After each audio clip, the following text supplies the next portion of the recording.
I usually yap about games and Rule 34, but today I'm gonna yap about anime and H anime because the world made me do it. It's me against the world. There is not a single human being who dislikes solo leveling. It's an anime inspired by games. I don't hate the anime, but I don't think it lives to the insane amount of hype around it. I always thought this anime is for 13 years old or for non-gamers who want to experience Souls-like game without actually playing it. But when Moist Critical uploaded this video titled Solo Leveling is a must watch, I was in disbelief. Not only he's a god gamer, It was a misinput, calm down! but also he's not a 13 years old. And according to him, this is a masterpiece worthy of masturbation. It's a not the solo leveling, but the masterpiece. Not only Critical but Speed also praised this anime, so you know the hype is actually off the charts. This goes without saying that there will be major spoilers in the video, so I would recommend watching the anime first. Yeah, even the biggest solo leveling hater thinks it's a show worth watching, just not the must watch.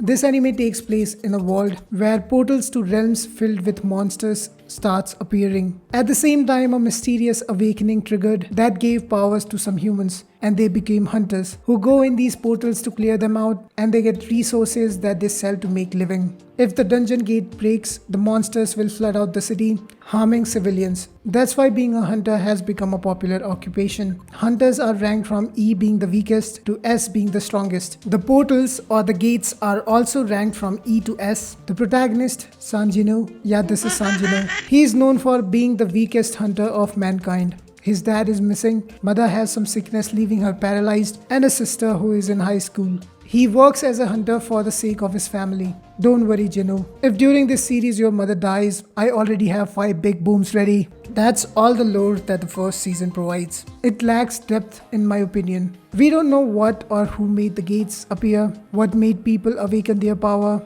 what do monsters want, why do I see gay porn in a straight section? The anime never answers those questions. Maybe we'll find out later in the series, but it could be a good thing for some people because a lot of the anime spent episodes on lore dumping, but these people were like, monsters?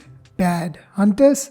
Good. The first 2 episodes are peak. I have nothing bad to say about them. Jinu, alongside a bunch of hunters, goes into a dungeon, but it turns out to be an S level or even higher level dungeon. They enter a room filled with bunch of statues. One of them is an actual god. The gate closes, trapping them inside. Anyone who tried to escape got brutally murdered by the statues. One of the statues has a puzzle written on it. Jinu guides everyone, solves the puzzle, and in the process loses a few limbs. The last part of the puzzle requires a sacrifice. Jinu, sacrificing himself, saves the remaining. Now the statues are brutally killing him, and he's thinking about his family and how selfish people were who survived, and he has to die for them. But right before the final blow, he gets a UI screen offering him a chance to be a player, and he accepts. Episode 3, named It's Like a Game, is basically a tutorial on how the system works. He gets different quests. Completing them rewards with different items, weapons and experience, which he can use to level his stats. Basically, the system made him a player of a Souls-like game, but this is where his struggle ends. Where is the struggle arc? Where is the episode where the protagonist is trying his hardest, covered in sweat, and says, "It's okay. We can do it. We are not blood related."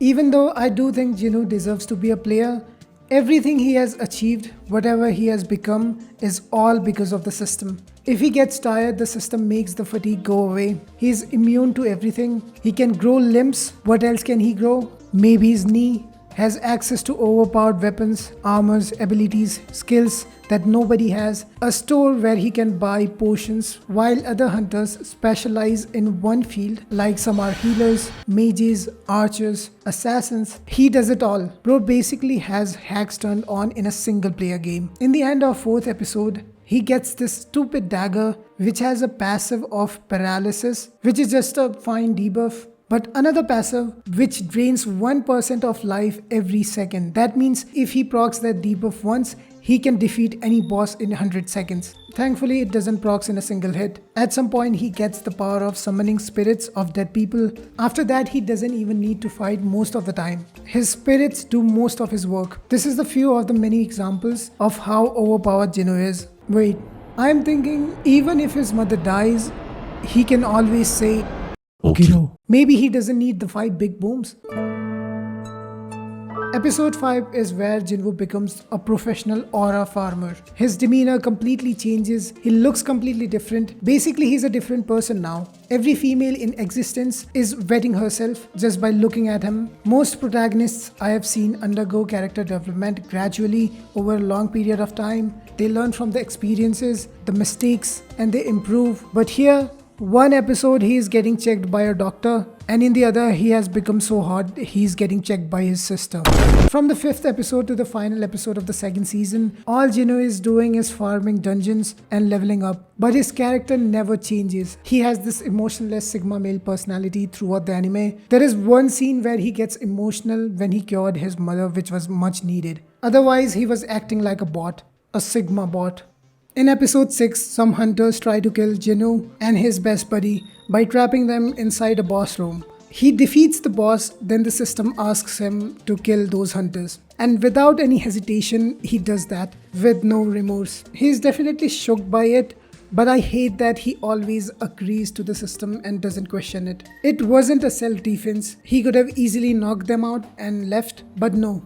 Bro probably said, a little genocide never hurted somebody. What if it asks him to kill innocent civilians? What will he do then? He even says that if anything like this happens, he will do this again. It reminds me of one video of Goofy's murder case. Goofy. Murder! Goofy, shut the fuck up. I love murder. Why? It's about you. I'll fucking do it again. The biggest problem this anime has is that the universe of Solo Leveling revolves around him and only him. He is the bowl in Japanese bukkakes. Everybody exists to glaze him. The anime doesn't respect any other character. There were 2 good memorable characters during the first few episodes. The leader of the group, who encouraged Jinwoo to work hard as he was the weakest hunter. He admitted that it was his fault that people died. He should have recalled the expedition.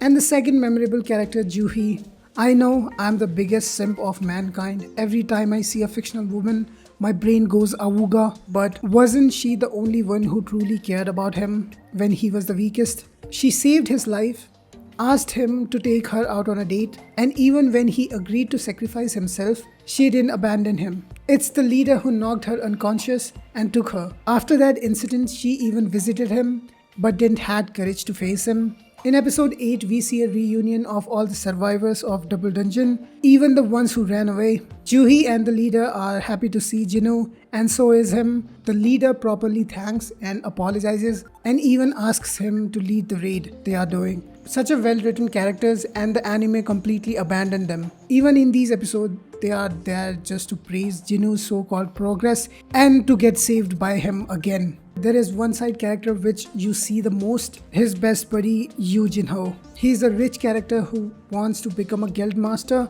In order to do so, he has to participate in 20 different dungeon raids, but he can't clear a single one even with the premium gear. Instead of working hard and getting powerful, he wants Jinwoo to clear all 20 of them for him. At first he denies, but in the next episode he accepts. No inspiring words, no wisdom. So there are these episodes where he hired a bunch of drunks, a cripple and a kid, pays them 3 million yen per raid only for them to stay outside while Jinwoo does all the dirty work. And he's there with no purpose, like all the obese people. If he has money to hire hunters, why not raid with them and learn from the experience? He doesn't even engage in a single fight. Do you really think someone like him deserves to be a guild master? He is rich, lazy, and he doesn't do anything to improve himself. And he gets the most screen time.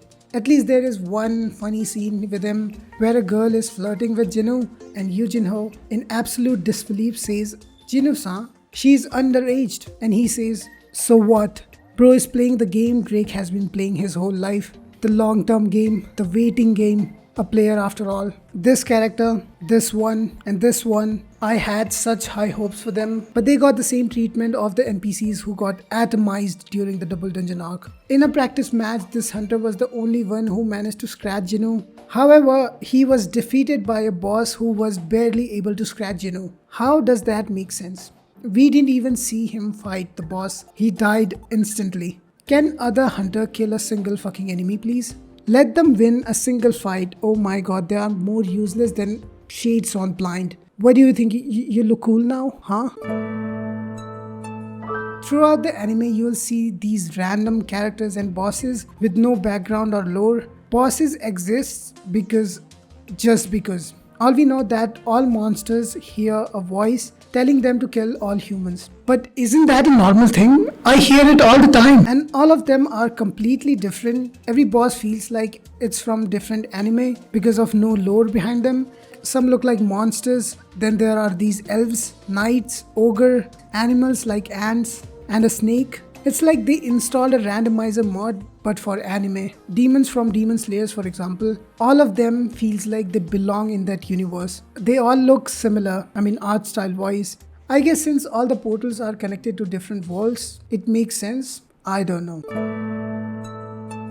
What do you consider a good fight? In my book, it's when two people with somewhat similar level of skill fight each other. And in this anime, even though he hasn't reached his maximum potential, in most fights, he's overpowering his opponent. It doesn't even feel like a fight, he's just violating monsters. The enemies are doing nothing to him. The only 2 times he struggled was when he fought Hell's Gatekeeper, Cerberus, and during the fight with Igris. While some A rank hunters die to a normal fucking enemy, Jinwoo clears them out like they are nothing.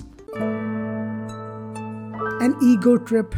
That's what it is. There is not much story in this anime. They have this blueprint of throwing a bunch of hunters with him. They get their ass beaten. They think Jinwoo is an E rank, but he turns out to be the one who saves them.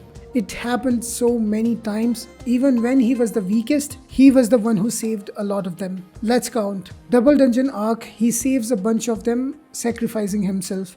Episode 6, where hunters trap them in a boss room, he saves Yu Jin-ho. Episode 8 and 9, where he unites with his original group and saves them again from the assassin hunter. Second season, episode 2, where he fights Ice Elves, saves his sister's classmate and a nobody and a baddie who no one's talking about. Her design screams a side character, but she is another nobody. Second season, episode 5 and 6, where he becomes a miner after flirting with a miner, saves another group of A rank hunters. Second season, episode 12, where he saves all of the S rank hunters from an ant boss. So basically most of the anime he is saving hunters who supposedly are the saviors, but they can't even survive fighting basic ass enemies. And because of this blueprint, there is no suspense in the story. You always know what's gonna happen. I feel like I'm repeating myself, but every hunter is worthless compared to Jinwoo. Hunters are in a team because they make up for each other's flaws, but he doesn't need anyone.